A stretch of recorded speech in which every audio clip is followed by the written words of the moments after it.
Classes पर यहाँ हम बात करेंगे बीएससी नर्सिंग एडमिशन फॉर्म 2022 की, क्योंकि इसमें Atal Bihari Vajpayee medical university KGMU और यूपी यूएमएस सैफई पैरामेडिकल ये शामिल है बीएससी नर्सिंग के एग्ज़ाम में, जो कंबाइंड एग्ज़ाम हो रहा है। क्योंकि इसमें काफ़ी ज़्यादा लोग सवाल और कन्फ्यूजन में हैं कि किस माध्यम में होगी परीक्षा, एक ये सवाल है उनके जहन में, और कितने नंबर परीक्षा में लाना अनिवार्य होगा तभी आप काउंसलिंग में पार्टिसिपेट कर पाएंगे। ये दो महत्वपूर्ण जो है सवाल हैं। और एक परीक्षा की तिथि जो है अब वो 31/7/2022 हो गई है। तो आइए इन्हीं मुद्दों पर बात करते हैं और एक छोटे से वीडियो में आपके सारे डाउट को क्लियर कर देते हैं। देखिए, एडमिट कार्ड की सूचना जल्द मिलेगी आपको, जिसकी हम सूचना आपको जैसे ही अपडेट होगा, ऑफिशियल इन्फॉर्मेशन आएगी, हम आपको प्रोवाइड करा देंगे तुरंत कि एडमिट कार्ड कब रिलीज़ होगा। ये तो बात ये हो गई। अब बात कर लेते हैं एग्जामिनेशन मोड की। तो जो एग्जामिनेशन मोड है इसकी बात करना सबसे इम्पोर्टेंट है। देखिए, इसकी जो डेट है वो 31 जुलाई 2022 है। 11 बजे से 2 बजे के बीच में ये 180 मिनट का जो पेपर होना है। रिपोर्टिंग टाइम आपका 10 बजे रहेगा, 1 घंटा करीब पहले। तो ये चीज़ें आपने देख लिया।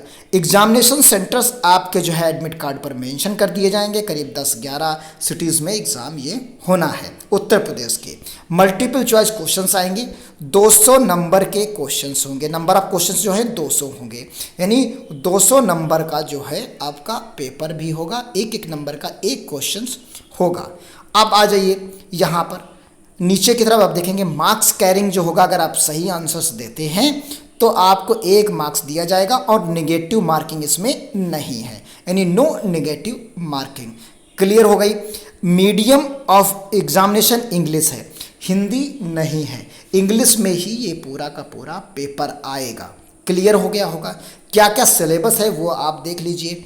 20% एप्टीट्यूड आएगा, फिजिक्स आएगी 20%, यानी 40 क्वेश्चंस आपको सभी सेक्शंस के मिलेंगे। ये 5 सेक्शंस जो दिए गए हैं इनके आपको भी 40 क्वेश्चंस मिल जाएंगे। तो यहाँ पर 200 क्वेश्चंस हो गए। पहली बात, एग्जामिनेशन इंग्लिश माध्यम में होगा। सिलेबस आपने देख लिया। अब सबसे महत्वपूर्ण बात आप देखिए कि जो मिनिमम क्वालिफाइंग मार्क्स, यानी कि काउंसलिंग में वही लोग पार्टिसिपेट करेंगे। एग्जामिनेशन आर 50% फॉर अनरिजर्व्ड, यानी आपके 100 सवाल तो सही होने ही चाहिए।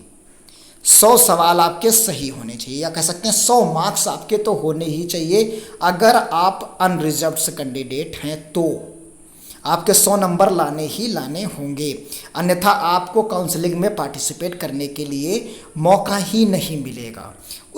उसके बाद की बात करते हैं। देखिए यहाँ पर अगर आप अनरिजर्व्ड के अलावा कैटेगरी से हैं, यानी SC ST और OBC है, तो आपको 40% लाना होगा। तो क्लियर आप समझ गए। यानी हम क्वेश्चंस आपको क्वेश्चन के टर्म्स में भी समझा देते हैं।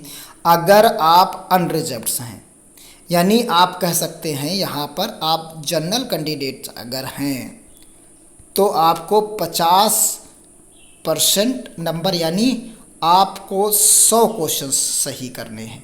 100 क्वेश्चन सही करने हैं, आप समझ गए होंगे। 100 क्वेश्चन सही करने हैं। अगर आप SC ST और OBC हैं तो आपको 40% नंबर सही करने हैं, यानी आपको 80 क्वेश्चन सही करने हैं। यानी 200 में 80 क्वेश्चन आप सही कर दीजिए तो आप जो है क्वालिफाई हो जाएंगे और आप काउंसलिंग में पार्टिसिपेट कर पाएंगे। जनरल हैं तो आपको 100 सवाल सही करने होंगे। तो ये यहाँ पर क्वालिफाइंग मार्क्स है एंट्रेंस एग्ज़ाम के लिए। ये महत्वपूर्ण चीज़ें हैं। इससे कम अगर आप स्कोर करते हैं, सही करते हैं सवाल, तो आपका एग्ज़ाम देना ना देना बराबर है। तो क्लियर, ये एक एग्ज़ाम पैटर्न पर था, तो हमने सोचा कि आपको प्रोवाइड करा दें। काफ़ी लोग पूछ भी रहे थे इस पे, तो इस चीज़ को ध्यान में रखकर ही आप स्टडी करिए, क्योंकि अब टाइम ज़्यादा नहीं बचा है। 13 तारीख है और आपके पास 17 दिन का टोटल टाइम है। तो मिलते हैं इसी तरीके से। अगले सवाल आपके हों, अगला कोई कन्फ्यूजन हो ज़रूर बताइएगा। आप सब्सक्राइब करिए अगर वीडियो अच्छा लगा। धन्यवाद। जय हिंद, जय भारत।